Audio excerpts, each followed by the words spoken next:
नमस्कार साथियों, मैं हूं राकेश, स्वागत करता हूं एक और नए वीडियो में। साथियों, जैसा कि आप लोग जानते हैं कि पाकिस्तान सिर्फ और सिर्फ झूठ का प्रोपेगेंडा फैलाता है पूरी दुनिया में। पूरी दुनिया जानता है पाकिस्तान के बारे में कि वो एक मक्कार कंट्री है, एक मक्कार देश है, झूठी कौम है, केवल झूठ बोलने का काम करती है पूरी दुनिया में, और उसी झूठ बोलने के लिए ही वो पूरी दुनिया में फेमस है। तो कैसे फेमस है आज मैं आप लोग को बताने जा रहा हूं। उन्होंने 7 झूठ बोला है। क्या क्या झूठ है? उसने कहा कि मैंने आदमपुर एयर बेस के रनवे को हमने डिस्ट्रॉय कर दिया। उसका यह पहला झूठ। दूसरा झूठ, उसने क्लेम किया है कि आदमपुर में खड़े हमारे S-400 एयर डिफेंस सिस्टम को हमने नष्ट कर दिया है, डिस्ट्रॉय कर दिया है। इसका यह दूसरा झूठ। तीसरा झूठ, उसने कहा है कि हमने आदमपुर में खड़े रेडार्स और ड्रोन्स को हमने मार गिराया है। यह इसका तीसरा झूठ। चौथा झूठ इसका समझिए। चौथा उसने झूठ यह बोला है कि हमने मिसाइल से आदमपुर में खड़े एयरक्राफ्ट को नष्ट किया है। अब देखिए ये कहां तक झूठ बोलेगा।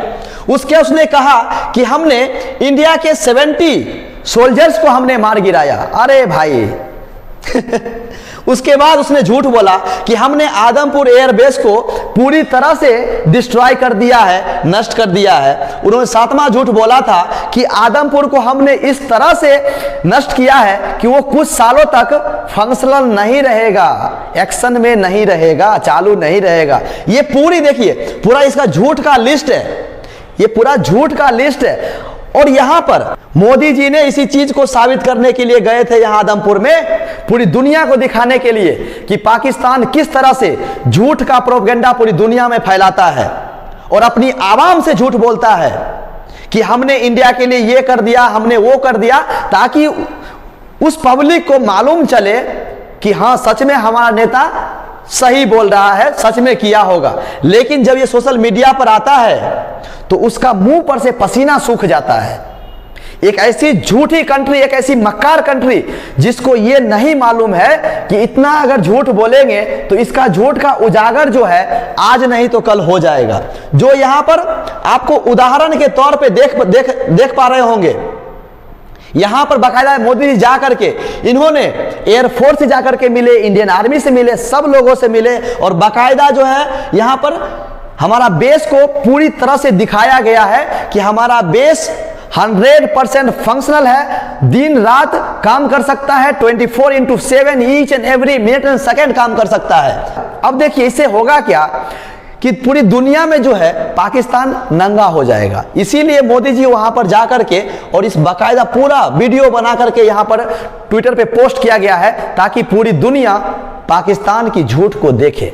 इसी चीज को पर्दाफाश करने के लिए आज मोदी जी यहां पर जाकर के उसने दिखा दिया है कि हमारा आदमपुर एयरबेस किस तरह से फंक्शनल है और किस तरह से काम कर रहा है। सो आप यहां पर देखेंगे तो मोदी जी ने यहां पर जाकर के जो भी हमारे एयरफोर्स के हमारे डिपार्टमेंट के सारे लोग हैं, इंडियन आर्मी के वहां पर सारे लोग हैं, उनसे जाकर के मिले हैं और उन्हें हौसला बुलंद करने का काम किया है। यहां पर देखिए उन्होंने दिखा दिया है, पूरी दुनिया को दिखा दिया है, ट्वीट करके दिखा दिया है कि आज मैंने आदमपुर एयर बेस पर गया हूं और आप देख सकते हैं पूरी दुनिया को उन्होंने बताया कि हमारा एयरपोर्ट 100% फंक्शनल है, यहां पर कुछ भी डिस्ट्रॉय नहीं है। आप देखिएगा इसके पीछे जो है पूरा मिसाइल डिफेंस सिस्टम लगा हुआ है, पीछे देखिए तो एयरक्राफ्ट लगा हुआ है, उसके पीछे देखिए तो जितना भी हमारा इक्विपमेंट्स है आर्मी के लिए, एयरफोर्स के लिए, वो सारा पीछे बैकग्राउंड में आप लोग को दिख रहा होगा। और ये A to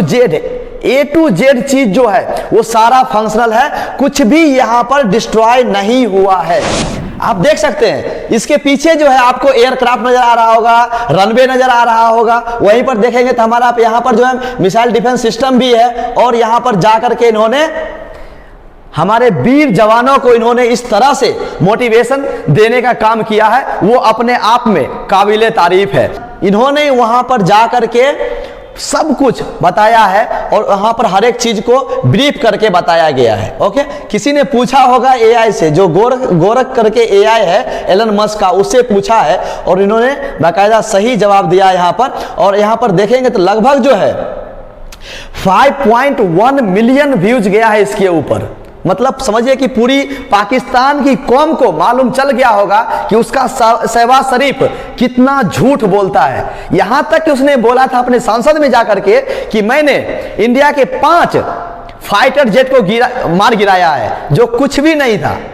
अब सोच के देखिए, इससे ज्यादा जलील क्या हो सकता है, इससे बड़ा झूठ क्या हो सकता है।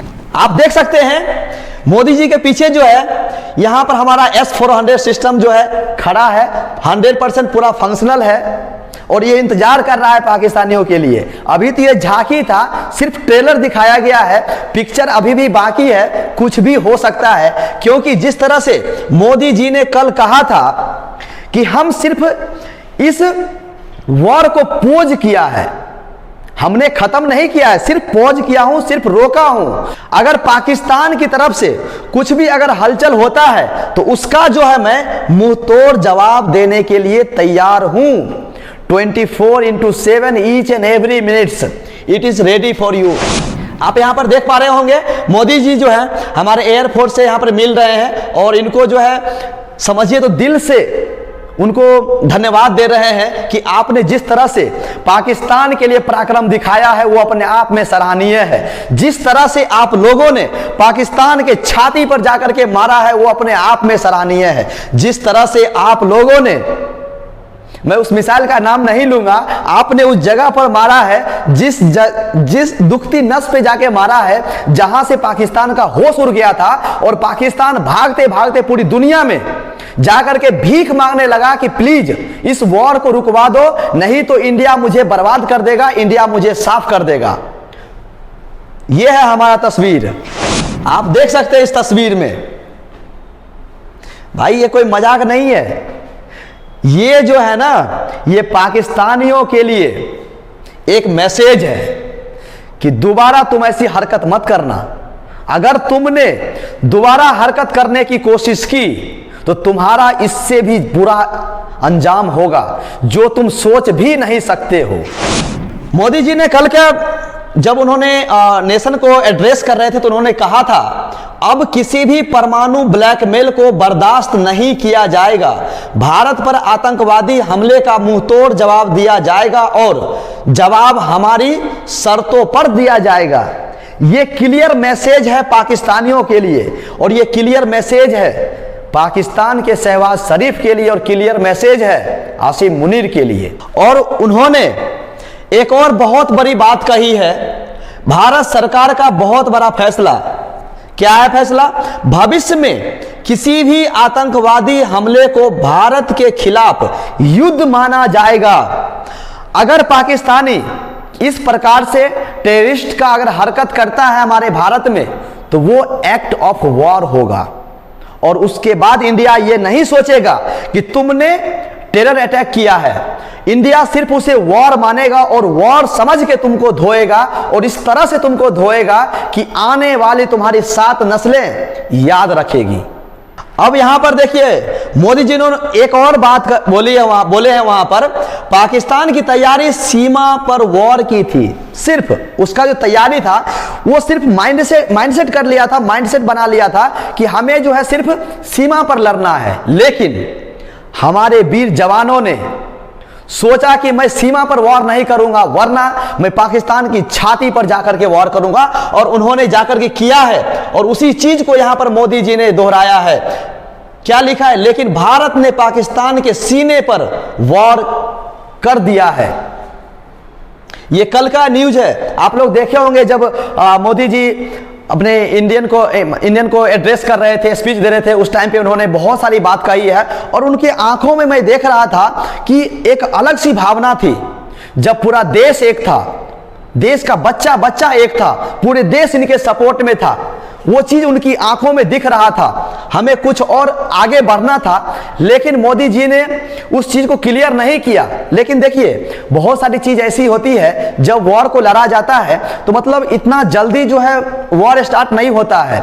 वॉर को शुरू करने के लिए बहुत प्लानिंग करनी होती है और जो भी हमारे इक्विपमेंट्स है उसे हमें उस लोकेशन पे डिप्लॉय करना पड़ता है, आर्मी को डिप्लॉय करना पड़ता है, एयरफोर्स को डिप्लॉय करना पड़ता है और उसी प्रकार से जो भी हमारा नेवल शिप है उसको डिप्लॉय करना पड़ता है। तो ये सब डिप्लॉयमेंट में टाइम जाता है। तो देखिए कि सिंपल सा लॉजिक है कि हम अगर किसी के ऊपर वॉर कर रहे हैं तो उस चीज को हमें वो उस ढंग से सोचना पड़ेगा कि वहां से अगर मान लीजिए कि हमला होता है तो हम किस तरह से बचेंगे, हमारा डिफेंस सिस्टम किस लोकेशन पे लगाना है, हमें आर्मी को कहां पे डिप्लॉय करना है, एयरफोर्स को हमें कहां पे डिप्लॉय करना है, उनका जो है पूरा प्लानिंग पहले किया जाता है। तो ये सब चीज करने में टाइम जाता है। अब बहुत सारे लोगों के मन में तो दुख तो है कि ये अच्छा मौका था पीओके लेने के लिए, लेकिन देखिए पीओके लेना इतना आसान नहीं है। अगर पीओके जब लेने के लिए जाएंगे तो वहां पर जो है हमें 1-2 महीने का समय लेकर के जाना पड़ेगा, लेकिन यहां पर हमें 1-2 महीने का वक्त नहीं था मेरे पास, क्योंकि अपना इंडियन पब्लिक जो है इतना ज्यादा प्रेशर क्रिएट हो गया था अपने गवर्नमेंट के ऊपर कि उनको समझिए कि एक दिन जो बीत रहा था वो समझिए कि बहुत ज्यादा हो रहा था। तो यहां पर जो है मतलब बहुत ज्यादा गवर्नमेंट के ऊपर बहुत ज्यादा प्रेशर हो गया था, इसीलिए इन्होंने सोचा कि चलो ठीक है, अभी तो इन्होंने सोचा कि हम पीओके बाद में ले लेंगे, लेकिन अभी जो है इनकी औकात दिखा देता हूं। तो कुछ इस प्रकार से जो है अंजाम दिया गया था। खैर देखिए पीओके की भी बारी आएगी, बट थोड़ा सब्र रखिए, थोड़ा वक्त लगेगा, लेकिन वो भी आएगा, क्योंकि मोदी जी ने क्लियरली स्टेटमेंट दिया है, क्लियरली पाकिस्तानियों को बोला है कि अगर हम बात करेंगे तो सिर्फ टेररिस्ट पे बात करेंगे, टेररिज्म पे बात करेंगे और पीओके पर बात करेंगे, उसके अलावा मैं किसी भी चीज पर बात नहीं करूंगा। यह समझिए तो एक सीधा सीधा संदेश था उसके लिए। और जो विदेशी जो इसमें नेता लोग जो घुस रहे हैं, मैं उसका नाम नहीं लूंगा, अपनी वाहवाही लूटने के लिए, चौधरी बनने के लिए जो शो ऑफ कर रहे हैं, जो दिखा रहे हैं ट्विटर पर आकर के कि हमने इस युद्ध को सीज फायर करवा दिया, हमने ये करवा दिया, हमने वो करवा दिया, और यहां पर जो है परमाणु बम का ब्लैकमेल करके इंडिया को प्रेशर बना रहा था। अरे भैया, इंडिया नहीं डरने वाला है किसी भी चीज से। इंडिया तुम्हें घर में घुस कर मारा है और मारेगा आने वाले समय में। इस बात को पाकिस्तानियों तुम मत भूलो। ये तो अभी ट्रेलर था, जैसा कि मैंने बोला है, पिक्चर अभी पूरी बाकी है। जब हम लोग पीओके लेंगे उस समय पिक्चर स्टार्ट होगा और उस समय तुम्हें मालूम चलेगा कि इंडिया तुम्हारे साथ क्या क्या कर सकता है। तो ये ब्लैकमेलिंग का जो सिस्टम है ना, वो मोदी जी क्लियरली बोल चुके हैं तुम लोगों को, और ये अच्छे से सब लोग जानते हैं। ऐसा नहीं है, तुमने बचने के लिए तुमने एक स्ट्रेटजी अपनाया कि हम इस तरह से माहौल क्रिएट करेंगे तो दूसरी कंट्री इन्वॉल्व होकर के सीज फायर के लिए बात करेंगे। यह सिर्फ तुमको बचने का एक बहाना था और इसके अलावा कुछ भी नहीं है। अभी तो चलो ठीक है, तुमको छोड़ दिया गया है, लेकिन आने वाले समय में अगर तुमने इस प्रकार से कोई भी हरकत की तो इसका इंजाम इतना बुरा होगा जिसका तुम कल्पना भी नहीं कर सकते हो।